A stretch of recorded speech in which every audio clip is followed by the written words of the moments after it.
Welcome back to another edition of the Night Report podcast. I'm your host, Richie O'Leary, and joined sometimes, not always, my co-host, Alec Krauthamel. Alec, interesting game last night. I guess it is the result that everyone wanted, but at the same time, maybe not. Yeah, not the way you wanted it to happen. But before we jump into that, our podcast is sponsored by Knight and Day Apparel. Hey, Rutgers fans, get ready to elevate your game style with Knight and Day Apparel this basketball season. Show your support with the Scarlet Knights for our exclusive collection of Rutgers gear, from NIL player partnerships to trend-setting designs. We have everything you need to cheer on your team in style. Don't just watch the game, be a part of it. Our unique designs let you rep Rutgers with pride, whether you're in the stands or at home. Head to knightandapparel.com today to check out our gear for an unforgettable season. Go Knights. If you do go look on there's a bunch of new Rutgers basketball apparel. I think there is a partnership with Zach Martini. It's shaken, not stirred, in this little martini glass. Pretty cool, kind of unique. I also know they're trying to get a couple other players to partner with them, and I expect some new designs shortly. This podcast is also sponsored by BetOnline. BetOnline, the world's most trusted betting platform and your number one source for online betting. From the earliest odds to in-game live betting, BetOnline provides you with all the action and the ability to watch the games as they happen, with the largest selection of odds on everything from football, NBA, college basketball, NHL to UFC and MMA. Head to BetOnline today and get on the action with America's most trusted site for online wagering. BetOnline, the game starts here. See, when you don't do it often, it's very hard to just remember these. I give Mike credit because he does them with perfect, flawlessness. Yeah, I don't know how he does it. Yeah. Anyway, Rutgers defeats St. Peter's on Monday night, 75-65. We were both there. I'll be honest, I don't think we were going to record this one. I thought we were just going to let this go and probably just do a recap of St. Peter's and Monmouth. Then I watched a couple things on social media and got me a little riled up because there's some people out there talking about the game that sound like they didn't really watch the game but claim they watched the game. So, Alec, I just want to get your high-level thoughts before we dive pretty deep into this one on Rutgers' 10-point win. Yeah, obviously, like we talked about, not the way that too many people wanted or expected this way to go. It was a close game for a lot of it. St. Peter's was winning for a lot of it. They just, in the first half, they were really hitting from three a lot. And St. Peter's had not come into this game as a very strong three-point shooting team. I think they were 248 in KenPom in terms of true shooting percentage, but around that range anyways. And they shot really well from three in the first half. They kind of waned off from that in the second half, but they got to the rim a lot as well. That's where they found a lot of their offense in the second half. Rutgers was a little bit slow on defensive intensity and rotations, especially on the perimeter in the first half. Marcus Randolph had 22 points. He was the only Peacock in double figures. Mohamed Sow had 9, next highest guy. And this was, it seemed like Rutgers was going to pull away. When you look at a KenPom game recap, it goes by quarters per se, where every 10-minute stretch and so on. So Rutgers won the first quarter, 20-19. St. Peter's won the second quarter, 23-17, which is how we got to the 42-37 game at halftime. And then Rutgers in the third quarter won 20-6. And then St. Peter's managed to storm back, even took the lead at one point, but then Rutgers closed the game on an 11-0 run. The turning point of that 11-0 run, 3:49 to go in the fourth quarter, or the second half. There's under 4 minutes to go in the game. We get to the under 4 timeout. A couple seconds maybe before, you said they should put Zach at the 5, Zach Martini at the 5, just to see what can happen, because Emmanuel Bole had already come out. He only played 10 minutes. Lathan Somerville was looking good on offense and on the rebounding once again for the second game in a row, but his defense was just a little bit slow, which kind of expected from a true freshman center, and that's exactly what Steve Peichel did. And what do you know, Rutgers closes the game on an 11-0 run. And it wasn't even just like he was out there. He impacted the game as well. There were 3 straight shots at the rim that St. Peter's took, and Zach Martini went straight up vertical, impacted all of them. And Rutgers was off to the races. Dylan Harper, of course, was the MVP of this game with a game-high 24 points, 7 of 8 from the free throw line, an improvement on last game. They really trusted him with the ball in his hands at the end of the game, and he converted. And that's kind of the formula for Rutgers, in a lot of these games, maybe not this game in particular where you're projected to win by a lot more, but just get the ball in Dylan Harper's hands and let good things happen, and that's exactly how this game went down. Well, here's the thing. Technically the game prior to the game, it was only a 13.5-point spread. So it was very close to covering, to be honest with you. But like you said, a 4-minute scoring drought from St. Peter's to end the game.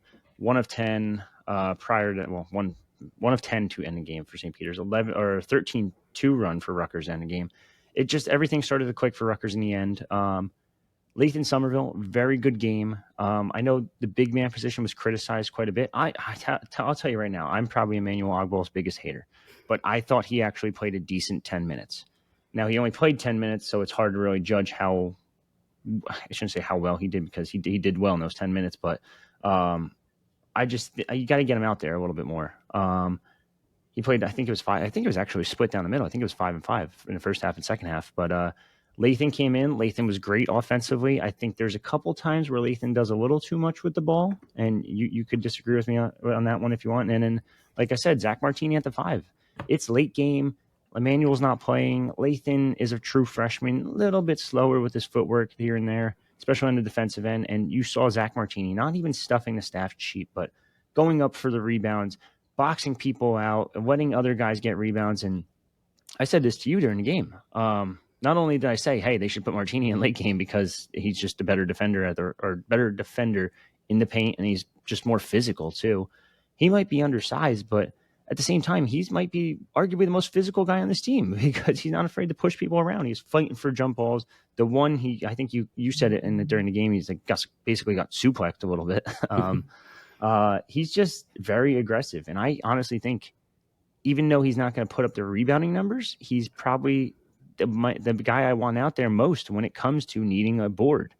I actually thought this team, despite some flaws in the first half, phenomenal second half, great bounce back. St. Peter's in the first half shot, 50-something%?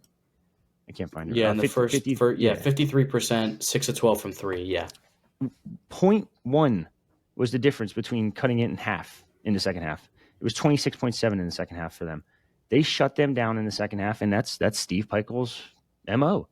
I thought this was just a phenomenal game from Rutgers in that second half. Now, that first half, was there some question marks? Were there some issues? Yeah, of course. But that's also the game of basketball. And we say this every year. Any team can win on any given night. So to criticize this team, I thought was a little harsh because they did give up a very bad first half, but they also shut them down completely in the second half. Yeah, exactly. I thought Steve Peichel had a really funny quote in his post-game presser. He was asked, what was said in the halftime locker room to really help turn this thing around, and his answer was, "It was very quiet. I didn't want to yell. I took it easy on them. I went up to the guys and I hugged all of them. I told them how much I appreciate their lousy defense." And I'm sure just a little bit of being a little facetious there. Yeah. I mean, this is a game that Rutgers loses more times than not. Let's be honest, that most teams lose. If you give up 50% from 3, 53% from the field, you're more than likely losing that game. Yeah, they completely shut off the drives for most of the second half, at least for St. Peter's. I mean, held them to just 8 of 30 from the floor in the entire half, 4 of 15 from 3. They stopped the three-pointer, stopped falling. And underrated aspect, they shot 7 of 15 from the game from the free throw line, including 3 of 8, or 3 of 9 actually in the second half, 3 of 8 for one guy. So I guess they had a bit of a strategy there to go after that guy. But yeah, they really locked it down in that second half. You were right. Bole did play 5 and 5 in each half. 3 of his 4 rebounds were actually on the offensive end, so that was good to see. He's actually getting after it on the offensive rebounds, setting up other possessions. Would have liked to see a little bit of better positioning at times, but again, 4 rebounds, 3 offensive in 10 minutes, can't complain too much. Jeremiah Williams, I thought, had a nice game distributing. He only shot 2 of 8 from the floor. I feel like at certain points in the game, they started moving too much into last year's offense, where it was just kind of go to the rim and see what happens, not really setting up too many good looks. But Williams did have a few really nice assists, like one to start the second half. You've had Dylan Harper cutting to the basket and he dunked it home. I feel like we've seen some more cuts this year, something that we really did not see much on offense last year. Not a lot of cutting towards the basket. We've seen that more this year. And I think that's what happens when you have a passer as good as Dylan Harper who can run the show and also with the ball in his hands and without the ball in his hands. And then looking at some other standout performers, Williams did lead the team in assists with 4. How about PJ Hayes leading the team with 7 rebounds on the night? That was a big reason why Steve Peichel brought him out for the post game. It was Jordan Durkak who had 6 rebounds, Dylan Harper had Mm-hmm. 6 rebounds, and PJ Hayes who had 7 rebounds. That's their 3 leading rebounders, and that really shows what they're working on. And Steve Pikiell knows exactly what they need to work on, and they're going at it. They out rebounded St. Peter's 38-34. Mm-hmm. And yeah, just impressive second half. And again, there's definitely some criticism of that first half, but I Yeah. think the way they turned it around, outscoring them 38-23.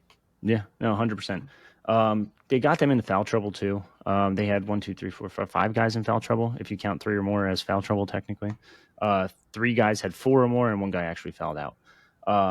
So I actually thought, and the fact that they're actually shooting pretty well from the free throw line is always always a plus when you're doing that. Yeah. It's just free points basically. But yeah, no, PJ Hayes definitely deserves a lot of credit for last night's game. I know he didn't put up a crazy amount of points, but he also didn't put up a lot of shots either, which I do think that you probably have to get him the ball more. I think he has to take more threes. I think you have to just get him in space. There was a lot of times where I saw him, and I said to you during the game that he's wide open. Like, dude, hit him, PJ, Yeah. PJ, wide open, and they're just not. And I'm like, shit. Yeah, I talked to him. Go on. Not to cut you off. I talked to him after the game, and he acknowledged that like sometimes, I think he said his dad will tell him take more shots because he that's the one thing that he's trying to work on where he doesn't want to. He I believe the way he worded it was he's trying to find the perfect shot, but now he's just trying to find really if you're PJ Hayes and you're open from 3, that's a good shot.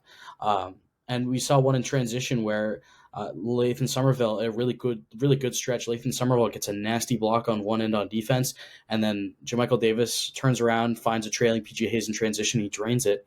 I got a lot. I got 8 minutes with PJ Hayes post game. He's a really good guy to talk to. Really insightful. Really, when he looks back on his journey to Rutgers, he's very. I guess what's the word I'm looking for. I'm not sure. I don't know. He's been very humble about his basketball journey. There's a word there that I'm looking for, but he's a really good guy to talk to, and I think he knows the role that he has on this team, but he also knows on and off the court being that leader who's played a lot of basketball, who's played a lot of big basketball. Like he played in the Division II ranks, but he also played against some really good teams then at Black Hills State. He played a game against an undefeated number 1 seed Nova Southeastern down in Florida and hit a big 3 to give Black Hills State a lead and they ultimately won that game. So he's played a lot of big games all over the place. So he knows his role. I think he's going to continue to acclimate better and better as the season goes on because he's really a guy that can do a whole lot. Yeah, and I mean, the minute he heats up, you could see that enthusiasm, that charismaticness that he has. You saw him on the one 3-pointer. He just turns around and looks at St. Peter's bench and just starts screaming. And I'm like, yeah, I love that. Like, love that attitude. But 5 points, 7 rebounds, 3 assists. He's doing it on all factors of the game, even a block throughout 20 minutes. Like, this is a guy who came into Rutgers thinking, a lot of people thought, hey, this guy's just a 3-point shooter. That's fine. That works perfectly. That fits perfectly for what they're trying to do. But he's doing more than that, and that's huge. And it goes back to what Pikiell said after game 1, or it might have been after the St. John's game, now that I think about it. It needs to be a team rebounding effort this year. You can't just depend on the big man to get you double-digit rebounds like they did with Cliff over the past couple seasons, like they did with Miles Johnson. Forgetting a center, I feel like, and I can't remember. But regardless, they just depended on the big men to get those rebounds, whether it be Ron, whether it be Miles, or whether it be Cliff. But now they're depending on almost everyone to get rebounds. Jordan Durkak's getting rebounds from the guard position. I know Dylan Harper's technically a guard, but he's 6'6", so he should be getting a lot of rebounds. Once Ace gets in there, Ace is going to get a lot of rebounds. And you have so much versatility with this lineup. PJ was great. I thought Lathan was really solid. Now, there's also moments that you can criticize these guys too. I thought Lathan, there was times where he just shouldn't be trying to do crazy post moves. And there was one, I think I said it, like he threw it up and I was like, oh no. Oh, you know what? It went in. Never mind. Like it's just like when I watch Ace's shot selection, I'm like, oh no. You know what? It went in. Shit. Okay. Yeah, Can't criticize it too much. We had a similar reaction when Jermichael Davis got that and one late in the game where it's like, I don't know why he's going up with it, but he made it and drew the foul.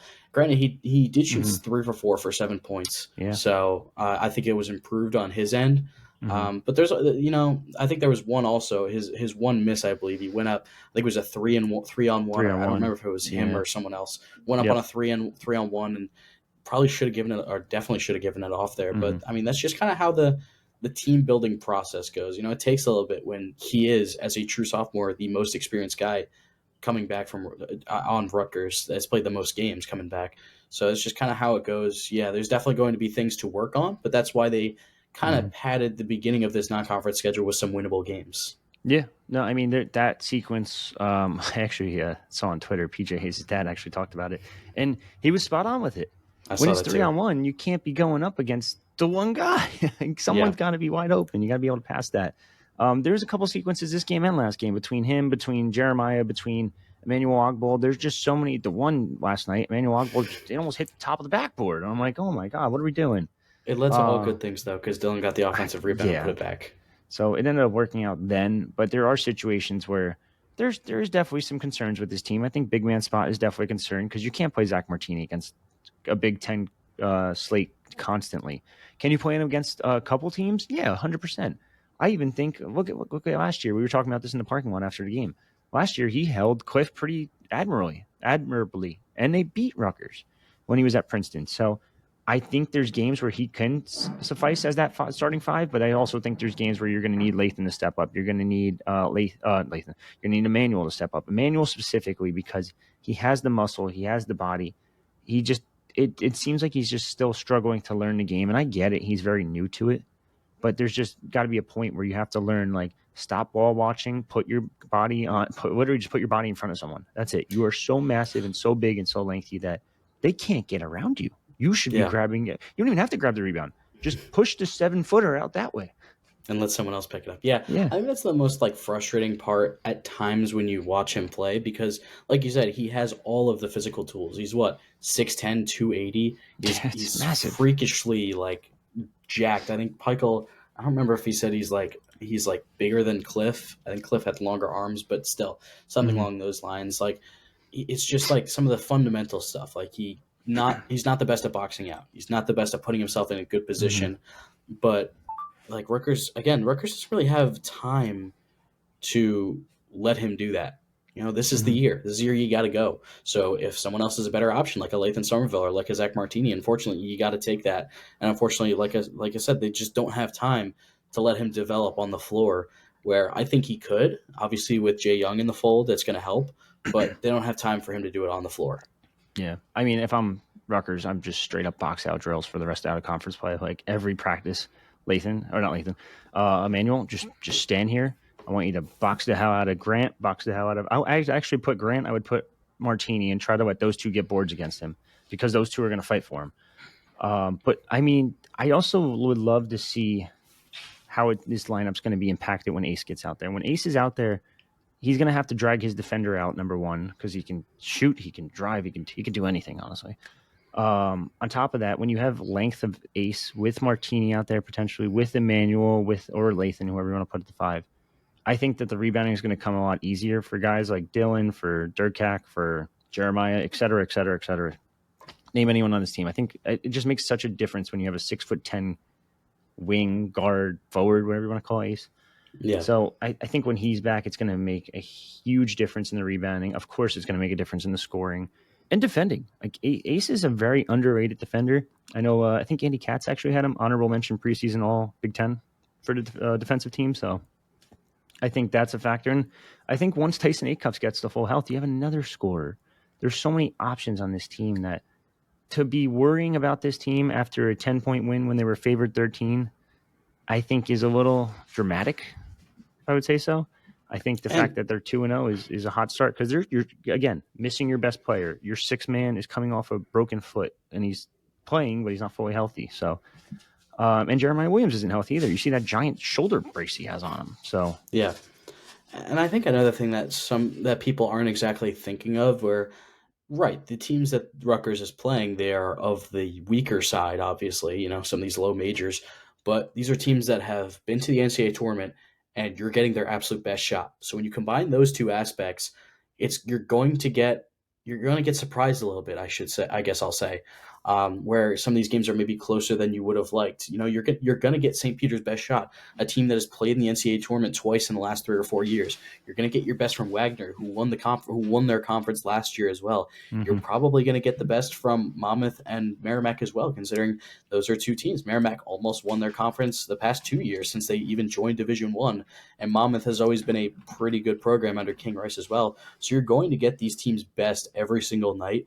And for a Rutgers team that is still almost completely brand new and trying to work with one another to get to their best, well, oh, by the way, you're missing your best/second best player. These things are going to happen. It's just, they're not going to blow everyone out by 40 because they have Dylan Harper and Ace Bailey and everyone else.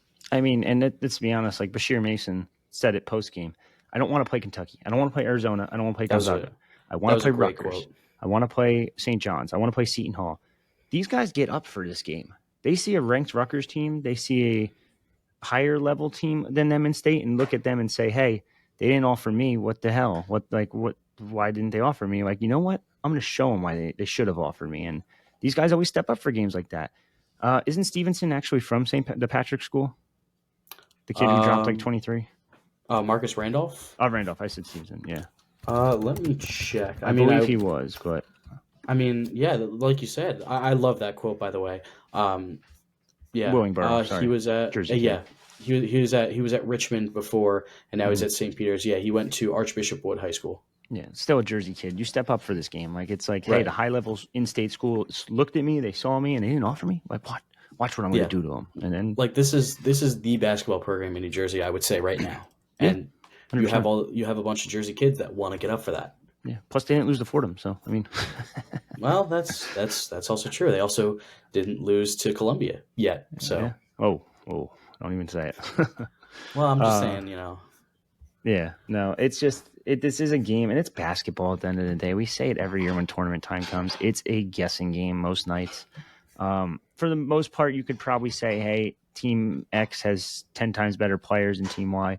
But even like Rutgers over the past couple of years, you see Steve Peichel teams with unranked kids, a 2-star kid, a 3-star kid, 3-star, 3-star, 3-star, defeat the likes of a Michigan State who has a 5-star and a 4-star and a 4-star and another 4-star. Oh, hold on, wait, another 4-star.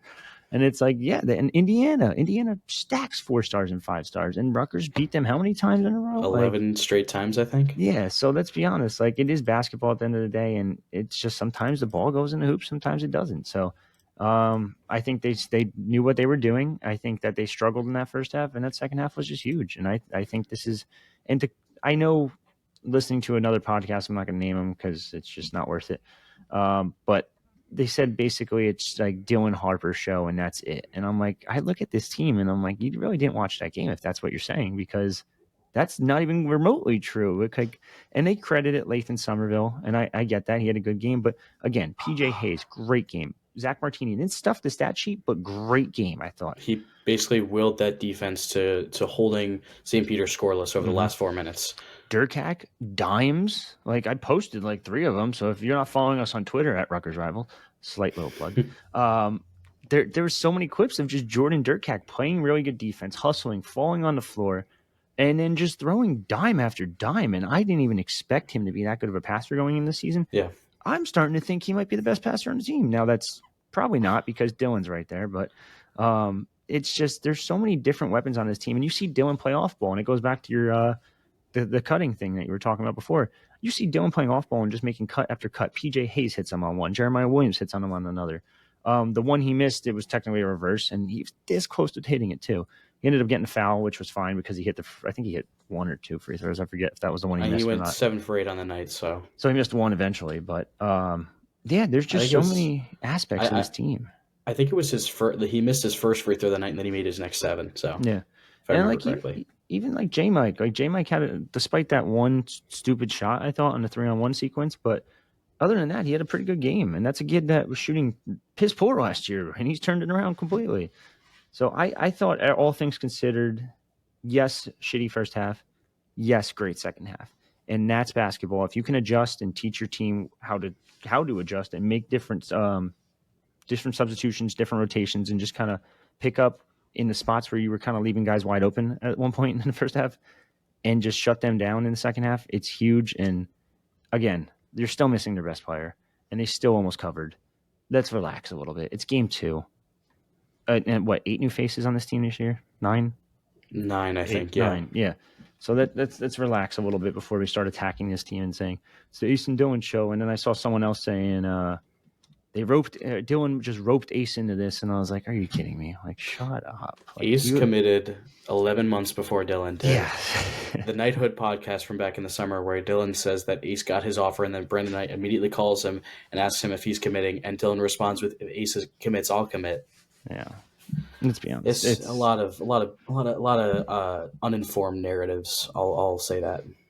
And I hate to sound like a homer here, but like I've covered Rutgers for a long time.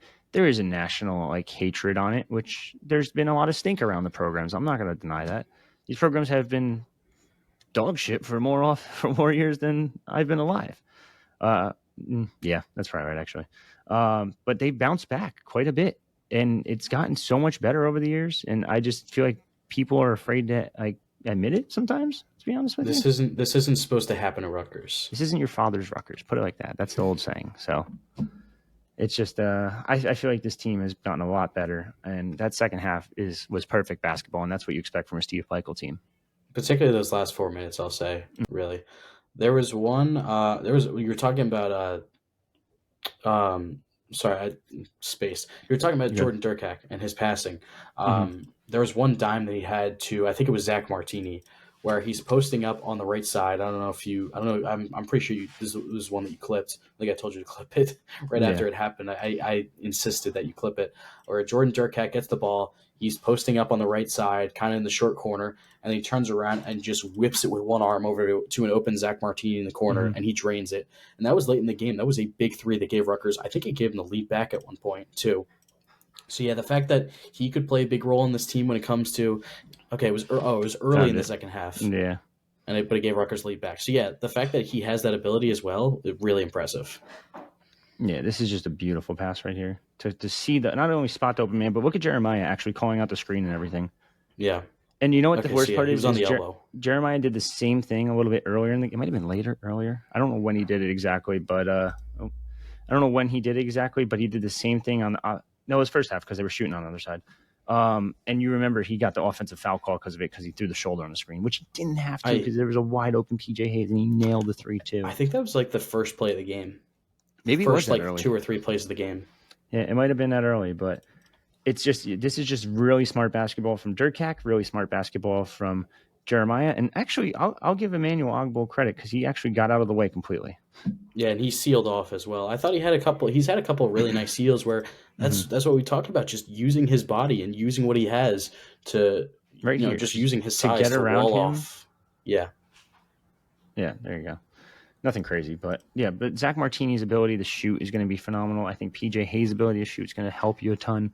When you have those two kind of shooters on your team, combine that with Dylan, who's a solid shooter in his own right, combine that with Durkak, who could drive, J-Mike, who can drive. Who am I missing? Jeremiah, who can kind of do a little bit of everything. Get Ace out there, and it's a totally different team. Speaking of which, that injury kind of got revealed today. Jonathan Givnoy, yeah. I always want to say Givnoy. I don't know why. But Dave Jonathan Portnoy, Gavoni, probably. Yeah, that sounds about right. Jonathan Gavoni did post in his article today that it is a hip flexor injury. Everything I'm being told, it's the same. He's still going to come back Friday. It's very minor. It's just precautionary. Everyone relax. Do they need him Friday? Probably not, personally. I would say Monmouth has some talent. I mean, they got blasted by Temple last weekend, but they got some talent. They are 0-2 right now. I think they play tonight, actually, against Northern Illinois. Yes. Yeah, they play Northern Illinois. They went to the Breslin Center and obviously lost by 24 against Michigan State. So, I don't know what to make of this Monmouth team. It's weird. I probably said it here before, but I watched a lot of these guys play in the Jersey Shore Basketball League this summer. Half their roster was playing. So I'm not really sure what to make of them. And because, again, the JSBL, it's like NBA All-Star Game level defense. So it's kind of tough. Basically. Yeah, it's kind of tough to really take a lot from it. But I liked what I saw from a lot of the guys. Monmouth, so a friend of mine is also works for the Monmouth student radio station, so I've gotten to hear some from him too as well. Monmouth hasn't had Jarrett Valencia, who is their best rim protector. Yeah. So that could be, I'm not sure if they'll get him back, but if they do, that could be something to look out for. They don't have Xander Rice, who had a really good season last year, but they do have Abdi Bashir. He's one of those like 6'7", I think he's like 6'7", 190 or whatever, who can really shoot the ball. I think Steve Peichel was probably going to put Dylan Harper on him because they're kind of similar in height, but Dylan probably has like 20, 30 pounds on him. Yeah. So I think that'll be a really good matchup to watch between Dylan Harper and Abdi Bashir. So yeah, really. I unfortunately won't be there. I'll be covering Bernard's versus Shabazz sectional championship, watching Omari Gaines, Stanford commits. That'll be exciting. I forgot he's committed to Stanford. Wow. Yeah, so that'll definitely be an exciting game. Bernard's is undefeated. John Simino's squad doing a heck of a job. But yeah, that's just me kind of rambling like I usually do. But yeah, that's what I'm up to on Friday. Yeah, and that should be a good game. I don't really have a preview for that or anything. It's just I looked into Monmouth slightly. I'll probably watch a little bit of their game tonight. You know more than me actually, just because you, like you said, you watched them. You said you don't know if Valencia is going to play or not. I'm not sure. Yeah, I would say I guess we'll wait and see what happens tonight. Oh, yeah, that would make more sense. So I guess I'll have to wait and see. If they get Valencia back, that would be a big boost. Jack Collins is a solid guy to look out for. He's a pretty good shooter. He's kind of one of those guys that like makes the tough plays. You know, gets on the floor, kind of like a Jordan Durkak, but like a better shooter. I don't think he's as good as Jordan Durkak defensively, but he has that mentality to make all like the gutsy plays, things like that. Talked about Bashir. Trying to think of who else. So Temple scored 108 on them. They scored 108 or 100. I knew that game. They scored 100 or more. It's the first time they scored 100 plus in a regular season game since December 2019. I knew that game was a blowout, but I didn't realize they scored 100. Yeah, I didn't even realize Jamal Mashburn Jr. is at Temple now too. And Temple's not great, but no. But yeah, I'm very curious to see how this Monmouth team plays. Because, like I said, they don't have Xander Rice. He was like their main guy last year. He spent his first 4 years at Bucknell, and obviously wanted to play for his father. So yeah, I'm very curious to see how that game goes. To be honest, because again, Jersey school, they're going to step up. Like I said, I'm really looking forward to that. If Steve Peichel does opt to put Dylan Harper on Abdi Bashir, which I think he should, I'm really excited to see that matchup. Yeah, I keep looking at their stats, and they're not very good. There are a lot of transfers too. Chris Morgan, I think, transferred in. Jack Collins, I forget if he transferred. I think he transferred in from Citadel. If I recall. I think Jack Collins has been there. One of the guards transferred in from Citadel, and I forget who it is. Cornelius Robinson, Madison Durr. Maybe it was Madison Durr. Because maybe it was Madison Durr. He transferred in from Citadel. Yeah, because Jack Collins is from Manasquan, so he went to Manasquan High School and then went to Monmouth. Yeah, I forgot about that. Don't get me wrong, they have some weapons, but I still don't think they'll be much of a threat. I think they're actually worse than St. Peter's. Is that fair to say? Without Valencia. With Valencia, I think they're better than St. Peter's. Right, and like going to Breslin is never an easy task, but at the same time, going to Jersey Mike's Arena is never an easy task, especially when you consider Rutgers and Michigan State are probably on the same level of team. Maybe not this early, but in terms of high end talent, Rutgers is probably on a similar level. So I don't think we'll see a 24-point blowout, but I think Rutgers should, if all goes well, win by about double digits. I think it's probably going to be the same spread, around 13, 14, something like that. Maybe more. Who knows, actually. But yeah, no, that's really it. I just wanted to get on here today and kind of rant about how I thought Rutgers did better than people think. Again, shitty first half. I'm willing to admit that. Great second half. You got to be able to admit that one. Center position, do you give Lathan the start? I'm going to say no. I'm going to stick with Emmanuel and stick with the system the way it's working. Maybe Emmanuel can give you better minutes. I know he made some stupid fouls early on, some stupid plays early on too. But I do think he played better than most people gave him credit for. Now, mind you, only 10 minutes. Can he do that for 15 in a game? Gonna have to wait and see. If I got Lathan dropping 10 plus a game, you know what? Lathan's playing 25 a game at least. So yeah, that's actually exactly what he did on last night, playing 25 minutes. Okay, I also think Lathan. Honestly. Yeah, I also think Lathan just kind of fits better as like a spark plug off the bench, like a guy that can just go out against like a second team guy or a first team guy who's been in for a while and just kind of get a couple of quick buckets, get a couple of quick rebounds, things like that. 100%. At least that's what I think that's the role he's best suited for right now. It would be a lot easier to, put him in that role comfortably if Rutgers had a better starting center, but I think that's what they should roll with now. And like you said, I thought Ogbole played a better game last night. Like I said, 3 of his 4 rebounds were on the offensive end. He got an easy dunk. That was really good to see. Yeah. Yeah, he hit a free throw, which was good to see. 1 or 2 from the line. Yeah, so I think he'll improve as the season goes on. But again, does Rutgers have time to let him develop and improve fully? I guess we'll That's the have to wait and see. question. Yeah, and we will do just that. Friday, 6:30, a little bit of an earlier game. Not on BTN Plus, actually on BTN for you guys watching at home, so you don't have to worry about the Peacock or paying for any other subscription service like BTN Plus and all that nonsense. No more BTN Plus for the year, thank God. Um, that's pretty much it. Anything else before we Hey, sign wait a off? minute. I love BTN Plus because I did work with I'm not it. hating on it from that aspect. I'm hating on the fact that it's one game for $13. Yeah, no, that's a little frustrating. Speaking of which, I do want to shout out my former WRSU colleague Eddie Kalegi, sideline reporting debut. Did a very nice job. Shout Yeah. out Eddie. Although Eddie, Uh, you couldn't get the halftime interview. What the hell? yeah, apparently he did not get a halftime interview because I guess Steve Peichel just said, "All right, we're going to the locker room. We give up 42 points to St. Peter's. Let's figure That's this stuff that's out pretty fair. now." I get it. But it worked. Just messing with them. It worked. Yeah, but good game for Rutgers. Win is a win. 2-0. Ace Bailey projected to come back Friday. That's the difference maker for this team this year. Now, are they good right now? Yes. Are they solid right now? Yes. Ace makes them great.